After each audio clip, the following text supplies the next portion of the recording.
प्रसिद्ध लेखक व व्यंग्यकार हरिशंकर परसाई पहले रचनाकार थे जिन्होंने हिंदी में व्यंग को विधा का दर्जा दिलाया। उन्होंने व्यंग को हास परिहास के घेरे से निकालकर समाज के व्यापक प्रश्नों से जोड़ा और उसमें व्याप्त विडंबनाओं व विसंगतियों पर सीधा और तीखा प्रहार किया।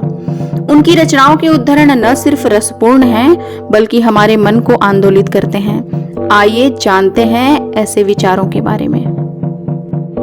सत्य को भी प्रचार चाहिए, अन्यथा वह मिथ्या मान लिया जाता है। तारीफ करके आदमी से कोई भी बेवकूफी कराई जा सकती है। चश्मदीद वह नहीं है जो देखे, बल्कि वह है जो कहे कि मैंने देखा।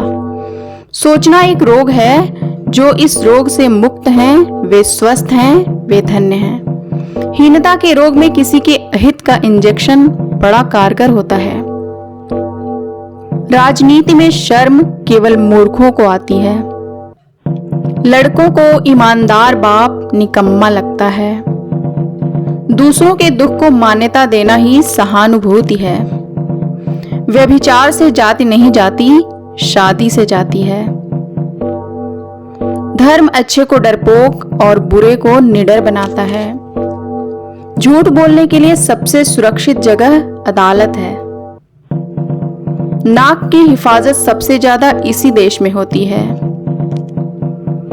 अंधभक्त होने के लिए प्रचंड मूर्ख होना अनिवार्य शर्त है। इस देश के बुद्धिजीवी शेर हैं, पर वे सियारों की बारात में नाचते हैं। गाली वही दे सकता है जो रोटी खाता है, पैसा खाने वाला सबसे डरता है। बेइज्जती में अगर दूसरे को भी शामिल कर लो तो आधी इज्जत बच जाती है। दुनिया में भाषा अभिव्यक्ति के काम आती है, इस देश में दंगे के काम आती है। गरीबों के साथ धोखों का आविष्कार करने के मामले में अपना देश बहुत आगे है। जब शर्म की बात गर्व की बात बन जाए तब समझो कि जनतंत्र बढ़िया चल रहा है।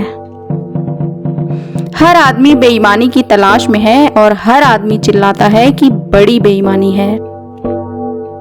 इस पृथ्वी पर जनता की उपयोगिता बस इतनी है कि उसके वोट से मंत्रिमंडल बनते हैं।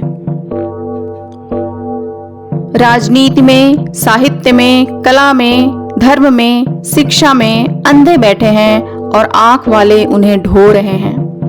एक बार कचहरी चढ़ जाने के बाद सबसे बड़ा काम अपने ही वकील से अपनी रक्षा करना है। सरकार का विरोध करना भी सरकार से लाभ लेने और उससे संरक्षण प्राप्त करने की एक तरकीब है। जब मैं प्राण त्याग करूंगा तब इस बात की आशंका है कि झूठे रोने वाले सच्चे रोने वालों से बाजी मार ले जाएं। आदमी की पहली आवश्यकता अन्न नहीं वस्त्र है। आदमी एक दिन भूखा रह सकता है पर नंगा नहीं रह सकता। आत्मविश्वास कई प्रकार का होता है, धन का, बल का, ज्ञान का, लेकिन मूर्खता का आत्मविश्वास सर्वोपरि होता है। सबसे बड़ी मूर्खता है इस विश्वास से लबालब भरे रहना कि लोग हमें वही मान रहे हैं जो हम उन्हें मनवाना चाहते हैं। इस कौम की आधी ताकत लड़कियों की शादी करने में जा रही है, पाव ताकत छिपाने में जा रही है, शराब पीकर छिपाने में, प्रेम करके छिपाने में, घूस लेकर छिपाने में। बची हुई पाव ताकत से देश का निर्माण हो रहा है तो जितना हो रहा है बहुत हो रहा है, आखिर 1/4 ताकत से कितना होगा। धन उधार देकर समाज का शोषण करने वाले धनपति को जिस दिन महाजन कहा गया होगा उसी दिन मनुष्यता की हार हो गई।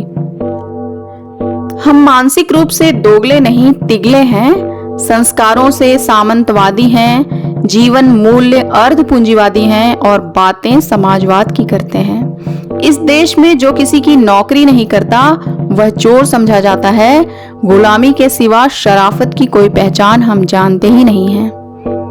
बलात्कार को पाशविक कहा जाता है, पर यह पशु की तौहीन है। पशु बलात्कार नहीं करते, सूअर तक नहीं करता, मगर आदमी करता है। व्यस्त आदमी को अपना काम करने में जितनी अक्ल की जरूरत पड़ती है उससे ज्यादा अक्ल बेकार आदमी को समय काटने में लगती है। धार्मिक उन्माद पैदा करना, अंधविश्वास फैलाना, लोगों को अज्ञानी और क्रूर बनाना राजसत्ता, धर्मसत्ता और पुरुष सत्ता का पुराना हथकंडा है। प्रजातंत्र में सबसे बड़ा दोष तो यह है कि उसमें योग्यता को मान्यता नहीं मिलती, लोकप्रियता को मिलती है। हाथ गिने जाते हैं, सर नहीं तौले जाते। रोटी खाने से कोई मोटा नहीं होता, चंदा या घूस खाने से होता है। बेईमानी के पैसे में ही पौष्टिक तत्व बचे हैं। अच्छा भोजन करने के बाद मैं अक्सर मानवतावादी हो जाता हूँ। मेरी आत्मा बड़ी सुलझी हुई बात कह देती है कभी कभी। अच्छी आत्मा फोल्डिंग कुर्सी की तरह होनी चाहिए। जरूरत पड़ी तो फैलाकर उस पर बैठ गए, नहीं तो मोड़कर कोने में टिका दिया। आत्मकथा में सच छिपा लिया जाता है।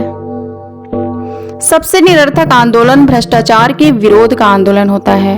यह एक प्रकार का मनोरंजन है जो राजनीतिक पार्टी कभी कभी खेल लेती है, जैसे कबड्डी का मैच।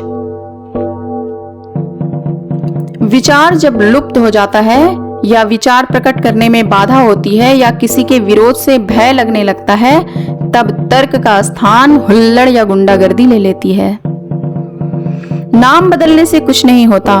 बीमारी पेट के भीतर है, ऊपर मलहम चुपड़ने से दूर नहीं होती। लेकिन गमले में खेती करवा के खाद्य समस्या हल करने वाले नेताओं का ख्याल रहा है कि नाम से ही सब कुछ होता है। मुझे सुलझे विचारों ने बार बार मारा है।